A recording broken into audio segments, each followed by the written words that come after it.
Or British archaeologist William Loftus pulled a fractured clay tablet from the ruins of ancient Uruk in southern Iraq. It was logged, crated, and shipped to the British Museum, where it sat unread for nearly 170 years.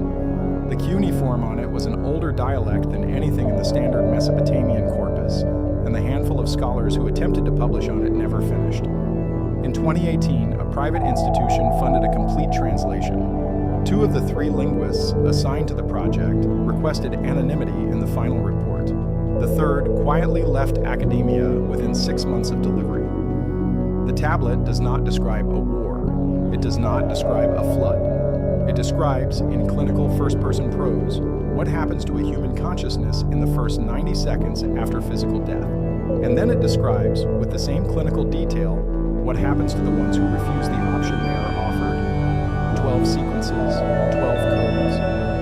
The first 3 lay out the geography of the threshold. The middle 4 describe the decision point itself.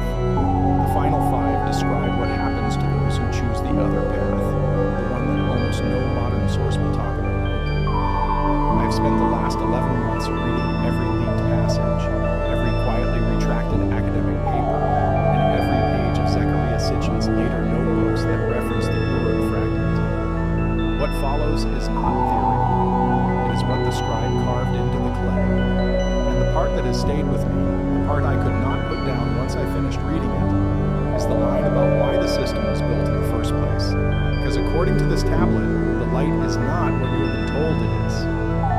Code 1, the naming. The Sumerians had 2 separate words for what lay beyond death. The standard public-facing term was Kur, which most translators have rendered as the underworld or the land of no return. It is the word that appears in the surviving literature, in the hymns, in the funerary inscriptions. It is the word the general population knew. But there was a second word used only in priestly contexts, and it appears on this tablet 7 times. The word is Eden Lazu. It translates approximately to the field that knows you, not a place, a condition, a territory that reacts to the consciousness entering you, that responds to who you are and what you carry in with you.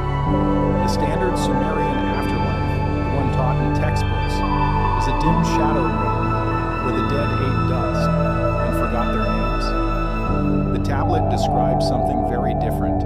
It describes a region with 2 roads through it, and a clear decision point between them. Code 2, the path. Within 90 seconds of physical death, the tablet says, the consciousness experiences a separation. The scribe describes it as a lifting away from the body that no longer answers. There is no pain.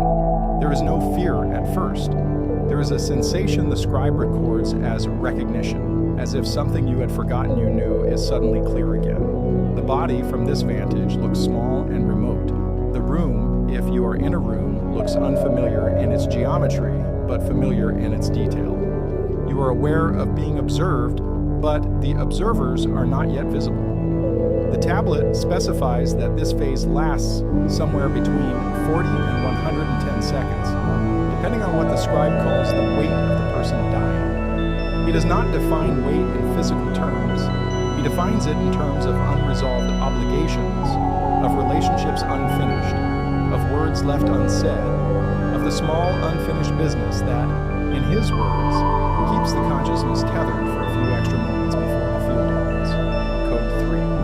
I'm 52 years old. Last month, I caught my wife crying in the bathroom because I couldn't get her in bed. She wouldn't even look at me anymore. We're basically roommates. Code 3. The light. At the end of that separation phase, something appears. The tablet calls it Mi-Lam, which the standard dictionaries translate as terrifying radiance or divine horror. But the context on this tablet is entirely different. The scribe describes it as warm, not terrifying. He describes it as familiar, even welcoming. He describes it as something that feels like the resolution of every question you have ever asked, all at once. And he describes it as a doorway. The light is not an experience, it is an entry point. And the tablet is extremely specific about this. The light does not come for you. It waits. It is positioned, and it expects you to walk toward it under your own path. The scribe is careful to note this, and he repeats it twice on the same column of the tablet, which in Sumerian convention is the equivalent of underlining a sentence. You're not pulled in, you walk in, and what you walk in toward is the question. The question the scribe spent the entire next column of the tablet preparing the reader to face, because once the question is asked, the asking cannot be reversed. And before we go further, I need to pause for a second, because what I'm about to tell you gets significantly darker, and I realized a while ago that some of this cannot be fully explained in a video format. The complete decoding of all 12 codes, the tablet numbers, the translated passages, the astronomical date they specified down to the degree, I put it all into a written document. It's linked below, and the QR code is on your screen. Now let's continue. Code 4, the voice. Inside the light or behind it, depending on how you read the scribe's spatial language, there is a voice. The tablet records it as the one who speaks before remembering. The voice does not give you instructions. It gives you a single question, and the question has only 2 valid answers. The scribe writes the question in archaic Sumerian, and the most reliable modern translation reads, "Will you come home now?" That is the entire question. There is no qualifier. There is no explanation of what home means, or where it is, or who is waiting there. The 2 valid answers are yes and no. Any other response, the tablet says, defaults to no. Silence defaults to no. Hesitation past a certain interval defaults to no. The system does not require an active refusal. It only requires the absence of a clear yes. Code 5, the pull. If the answer is yes, the tablet describes a smooth transition. The light expands, the voice becomes plural, and the consciousness enters what the scribe calls the inner field. From the perspective of the person dying, this is the standard near-death account that has been reported by hospital patients and resuscitation survivors for decades. Tunnel, light, warmth, deceased relatives, a sense of unity, a review of life events.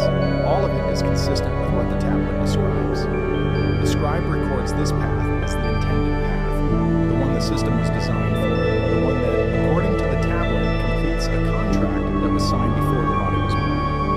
Code 6, the question before the question. But the tablet says something else about this one that is not in any modern near-death account I have ever read. Before the voice asks the question, there is a fraction of a second the scribe describes as the seed. In that fraction of a second, the consciousness is shown the terms of the contract, not in words, in a kind of compressed knowing. You see what you agreed to, who you agreed with, and what happens after you say yes. And here is the part of the tablet that I had to sit with for a long time before I could write this section. The scribe does not describe this seeing as comforting. He describes it as the reason some people refuse